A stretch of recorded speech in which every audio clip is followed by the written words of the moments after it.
তো বন্ধুগণ, আপনারা দেখতে পাচ্ছেন এই লাউ খেতটি। তো লাউ ক্ষেতের মধ্যে দেখুন, আমি এই লাউ গাছের গোড়ায়, প্রত্যেকটি গাছের গোড়ায় একটি করে প্লাস্টিক দিয়ে দিয়েছি।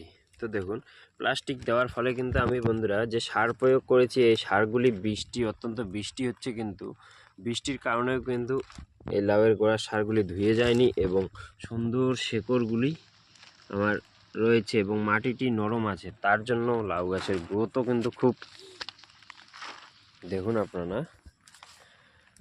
তো বর্ষাকালে যদি আপনারা লাউ চাষ করেন, তাহলে কিন্তু আপনারা এরকম করে লাউয়ের ঢিপি দিয়ে গোড়ার মধ্যে প্লাস্টিক বা আপনারা যদি মালচিং ব্যবহার করেন, তাহলেও কিন্তু ভালো হবে।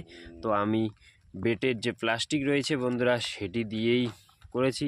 তো আপাতত কিন্তু আমার গাছগুলি খুব সুন্দর এবং দেখুন কত সুন্দর শেকড় হয়ে রয়েছে। তো আপনারা যদি এভাবে লাউ চাষ করেন, তাহলে কিন্তু খুব